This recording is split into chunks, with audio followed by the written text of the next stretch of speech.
পুরী শুধু একটা গন্তব্য নয়, এটা এক অনুভূতি যেখানে সমুদ্রের ঢেউয়ে মিশে থাকে প্রার্থনার সুর আর সূর্যাস্তের আলোয় জেগে ওঠে ছেলেবেলার সেই হারিয়ে যাওয়া মুহূর্তগুলো। বন্ধু ও পরিবারের সঙ্গে কাটানো কিছু মুহূর্ত থাকছে আজকের এই সংক্ষিপ্ত ভিডিওতে। চলুন একসাথে সেই মুহূর্তগুলো উপভোগ করি। আমরা এখন শালিমার স্টেশনের বাইরে দাঁড়িয়ে আছি। তো এখন বাজে 5:30, যেটা আপনাদেরকে বললাম। তো শালিমার স্টেশন থেকে 7:05 সন্ধ্যে 7:05 আমাদের পুরীর জন্য ট্রেন আছে। আর পুরী আমাদের পৌঁছে দিচ্ছে সকাল 4:30 আমাদের পুরী পৌঁছচ্ছে সকাল 4:30। স্টেশনে পৌঁছানোর পর 1 কাপ চা যেন একান্ত প্রয়োজন। ক্লান্তি দূর তো করেই, আর যাত্রার আনন্দে যোগ করে এক নতুন প্রাণচাঞ্চল্য। এই যে চলে এসছে। কিরে কাকিমা কোথায়? কাকিমা আসেনি এখনো? এই আমাদের ট্রেন চলে এসছে, দিয়ে দিয়েছে স্টেশনে, প্ল্যাটফর্ম নাম্বার 1-এ। জয় জগন্নাথ বলে আমরা আমাদের যাত্রা শুরু করি 18409 জগন্নাথ এক্সপ্রেসে।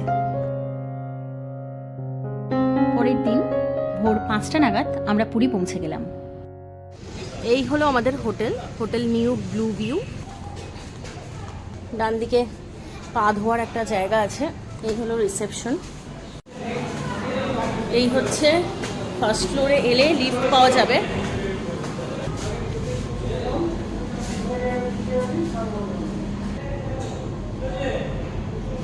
এই হলো 540 room number 540 AC room. Basic অ্যামিনিটিসগুলো রয়েছে। খাট আছে এখানে পরিষ্কার, আয়না আছে, টিভি আছে, এসি আছে। এই হোটেলে সব রুমই এসি রুম, কোনো নন এসি রুম নেই। তাও যদি আপনাদের কোনো সময় নন এসি রুম লাগে, ওনাদের সাথে আগে থেকে কথা বলে নেবেন। যদি ওনারা প্রোভাইড করতে পারেন করে দেবেন, কিন্তু সাধারণত ওনারা আমাদের বলেছেন যে আমরা এসি রুমই প্রোভাইড করি। এই একটা পাখা আছে চলছে। এটা হচ্ছে 5 তলায়, লিফটও আছে। এই হলো ভিউ বারান্দা থেকে। হোটেলে চেক ইন করে একটু বিশ্রামের পর আমরা ছুটে গেলাম সমুদ্র স্নানে। পুরীতে এসে সমুদ্রে না নামলে সফরটাই অসম্পূর্ণ। পুরীর সমুদ্র তটে দিনের সৌন্দর্য যেন এক জীবন্ত ছবির মতো। রোদে ঝলমলে বালির উপর ছড়িয়ে আছে প্রাণের ছোঁয়া।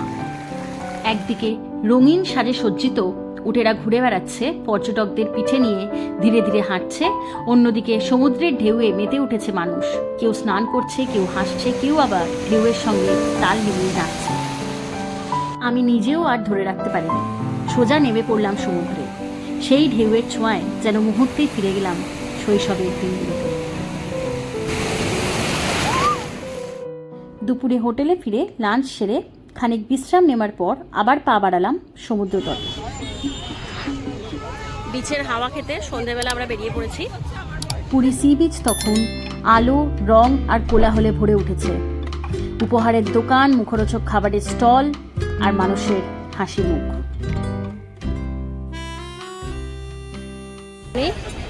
অনেক রকমের হাট, এখানে শাঁখা, অনেক রকম মাছ পাওয়া যাচ্ছে। এই ভেটকি কত করে? ভোলা ভেটকি কত করে? 200 টাকা এক একটা পিস।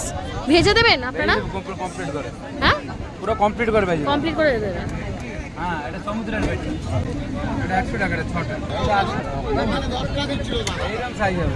হ্যাঁ, এইগুলো পাবদা আছে, সমুদ্রের পাবদা। পাবদা কত করে? ওটা 200 টাকা একটা 200 টাকা। আর ওইগুলো কি? ওগুলো যেগুলো বলছিলেন? না উপরে ভাজা। হ্যাঁ রুই আছে। রুই, আচ্ছা আচ্ছা আচ্ছা, ওই রুই। আর এই ভেটকির ডিফারেন্ট টাইপ অফ ভেটকি আছে, 150, 100, ওগুলো 50 ছোটো সাইজ ছিল। এখান থেকে এই অবধি যা আছে 50। আচ্ছা, আর চিকেন লেগ ফ্রাই কত করে? 70। নাম কোনটা? ম্যাকরেল বিয়ার। কিন্তু একটা ট্যুর অ্যান্ড ট্রাভেলের ট্যাক্সি রেন্ট নেওয়া যায়, ট্যাক্সি বা বাইক এখান থেকে রেন্ট নেওয়া যায়। আপনারা যদি চান এখান থেকে কিন্তু এই জায়গাগুলো ঘুরে দেখতে পারেন। এটা হচ্ছে একদম স্বর্গদ্বারের কাছেই। এদের অনেক সাজগোজের সরঞ্জাম, চুড়ি, হাতের ব্রেসলেট সব রকম বিক্রি হচ্ছে এখানে। আবার এখানে অনেক শো পিস টাইপের গিফট আইটেমস বিক্রি হচ্ছে। সব মিলিয়ে একদম পুরী সি বিচ জমজমাট হয়ে উঠেছে। এখন যাচ্ছি পুজো দিতে। এখন 11:30 বাজে অলমোস্ট। বলেছিল 11টার থেকে আবার মন্দির খোলে। সকালবেলা গেলে খুব ফাঁকায় জগন্নাথ দেবের দর্শন হয়, খুব ফাঁকায় জগন্নাথ দেবের দর্শন করা যায় সকালবেলা গেলে। কিন্তু আমরা সকালে উঠতে পারিনি, তাই যেতে পারলাম না। তাই এখন আমরা বেরোচ্ছি, এখান থেকে একটা অটো ধরে মন্দিরের দিকে এগোবো। কাকে ডাকছো?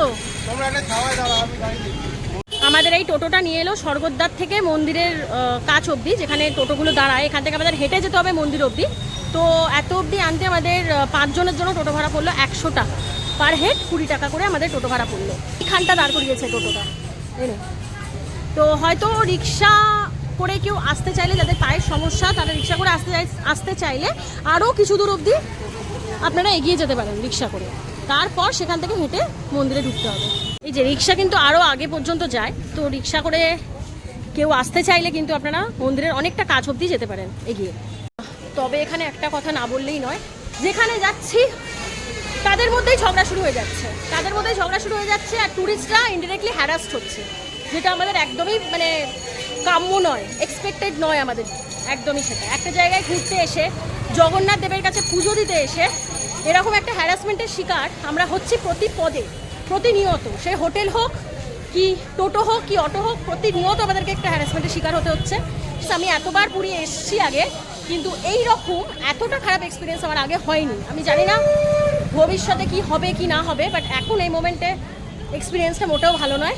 কয়েকজন ভালো মানুষ ডেফিনেটলি আছেন, প্রত্যেকটা পদে পদে ঝগড়া ঝামেলা ওদের মধ্যে হচ্ছে, আর ইনডিরেক্টলি আপনারা সাফার করবেন বা ফেস করবেন সেই ঝামেলাটা। তো সেটা অ্যাভয়েড করার জন্য আপনাদেরকে প্রথম থেকেই একদম ক্লিয়ারলি কথা বলে রাখতে হবে ওদের সাথে। এই যে মন্দির চত্বরে আমি চলে এলাম, ওরা আগেই পৌঁছে গেছে। দেখিয়ে দিচ্ছি, কারণ ভেতরে ক্যামেরা ফোন কিছুই অ্যালাউড না, আমাদেরকে এগুলো রেখে যেতে হবে, ঢুকতে হবে মন্দিরে। মন্দিরের উল্টো দিকেই এখানে জুতো লাগেজ রাখার জায়গা, এখানে আমাদের জুতোগুলো রেখে দিতে হবে, আর মোবাইল ব্যাগ সব রেখে তারপর ঢুকতে হবে। ব্যাগ মানে টাকার ব্যাগটা শুধু ক্যারি করবো, বাদ বাকি সব কিছু যা যা নিয়ে এসেছি সব এখানে রেখে তারপর আমরা মন্দিরের দিকে ঢুকবো, সব রেখে ঢুকবো। হ্যাঁ, টাকার ব্যাগ নিয়ে ঢুকবো।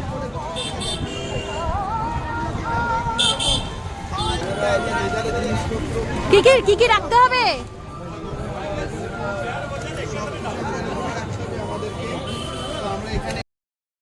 আমরা এখন মোবাইল রেখে দিচ্ছি, জমা দিয়ে দিচ্ছি। পুরীর ইতিহাস শুধু স্থাপত্যে লেখা নয়, এটা গাঁথা আছে বিশ্বাস, স্বপ্ন আর অলৌকিকতায়। রাজা ইন্দ্রদ্যুম্ন স্বপ্নে দেখেছিলেন এক দেবমূর্তি, যা ছিল বালির নিচে, অদৃশ্য অথচ জীবন্ত। বিশ্বকর্মা সেই মূর্তি গড়তে শুরু করেন, কিন্তু দরজা খুলে যাওয়ায় তিনি অদৃশ্য হয়ে যান, আর মূর্তিগুলো থেকে যায় অসম্পূর্ণ। এই অসম্পূর্ণতাই আজ আমাদের পূর্ণতার প্রতীক, জগন্নাথ, বলরাম ও সুভদ্রা। পুজো দেওয়ার পর যেন সবকিছু বদলে গেল। যাত্রাপথে যত অভিজ্ঞতা হোক না কেন, জগন্নাথ মন্দিরের সামনে দাঁড়িয়ে সেই এক মুহূর্তেই মনে হলো এই সফরটা সত্যিই অর্থ পেল। হ্যাঁ, বলে দে আইসক্রিমের গাড়িটা খেয়ে নেবে। পুজো দেওয়ার পর বসে আছে আমাদের দুজন মেন মেম্বার, আর একজন মেন মেম্বার ওখানে বসে খালি খেয়েই যাচ্ছে। পুজো দিয়ে এখন আমরা লাঞ্চ করতে চলে এসেছি। আমাদের হোটেলের ঠিক উল্টো দিকে খাবারের দোকান আছে, আমাদের হোটেলের পাশেও একটা ভালো খাবারের দোকান আছে। আমাদের হোটেলের পাশেই যে রেস্টুরেন্টটা আছে সেখান থেকে আমরা কালকে লাঞ্চ করেছিলাম। তো আজকে আমরা প্ল্যান করেছি যে আমাদের হোটেলের উল্টো দিকের যে দোকানটা আছে, আপনাদেরকে দেখিয়ে দেবো দোকানটা, সেই দোকান থেকে আজকে আমরা লাঞ্চটা, আমাদের দুপুরের লাঞ্চটা সারবো। এই যে চাটনিও চলে এসছে,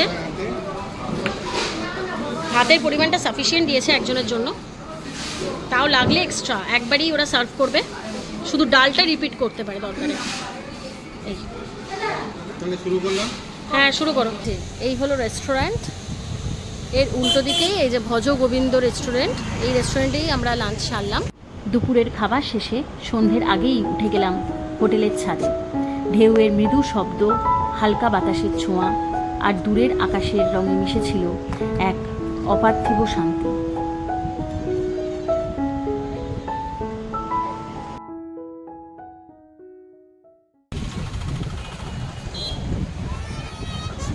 রাস্তাটা ভালো আছে, রাস্তাটা নামার মতো। হ্যাঁ, রাস্তাটা একটু এবড়ো খেবড়ো আছে। ওইদিকেই এই গলিতেই আমাদের হোটেল, এই গলি দিয়ে গিয়েই আমাদের হোটেল, আর এখানেই হচ্ছে সি বিচ। শুধু এই রাস্তাটা একটু কঠিন, আমাদেরকে অতিক্রম করতে হবে এটাকে কষ্টসৃষ্টে।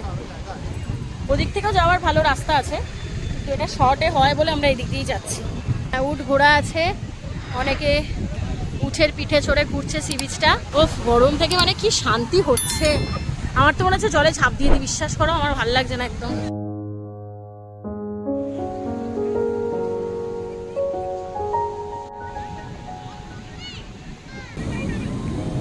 সুন্দর স্নিগ্ধ হাওয়া সমুদ্রের, সারাদিনের এত ধকল সত্যি ম্লান হয়ে যায় এর সামনে দাঁড়ালেই। এরপর আমরা চলে গেলাম পুরীর অন্যতম পুরনো ও জনপ্রিয় খাজার দোকান কাকাতুয়া মিষ্টান্ন ভাণ্ডারে। এই সেই কাকাতুয়ার দোকান, বিখ্যাত কাকাতুয়ার দোকান, যেখান থেকে আমরা সাধারণত খাজা কিনে থাকি। মানে আমরা যতবার এসছি গাঙ্গুরা বা কাকাতুয়া থেকেই খাজা কিনেছি। কাকাতুয়ার দোকানে একটাই রেট 200 টাকা করে কেজি। 1 কেজি খাজার দাম 200 টাকা এখানে, আর হাফ কেজির দাম 100 টাকা। হাফ কেজিরও প্যাকেট আছে আর 1 কেজিরও প্যাকেট আছে, আপনাদের যেরকম রিকোয়ারমেন্ট আপনারা নিয়ে নেবেন। আজকে আমাদের 3rd ডে পুরীতে। আমাদের ট্রেন আছে 10টা 25-এ, সকাল 10টা 25-এর ট্রেন আছে। আর আমাদের শালিমার পৌঁছচ্ছে সন্ধ্যে 7টা কি 7:30 নাগাদ পৌঁছচ্ছে শালিমার। এই হলো আমাদের ধৌলি এক্সপ্রেস, যেটা পুরী থেকে ছাড়ছে আর শালিমার পৌঁছে দিচ্ছে সন্ধ্যে 7:30 নাগাদ আমাদের শালিমার পৌঁছচ্ছে, আর পুরী থেকে ছাড়ছে সকাল 10টা 25-এ। তো আজকের ভিডিওটা এখানেই শেষ করলাম। যদি আমাদের ভিডিও ভালো লাগে তো অবশ্যই ভিডিওকে লাইক করে দেবেন, আর আমাদের চ্যানেলে নতুন হলে চ্যানেলকে সাবস্ক্রাইব করে দেবেন। দেখা হচ্ছে পরের ভিডিওতে।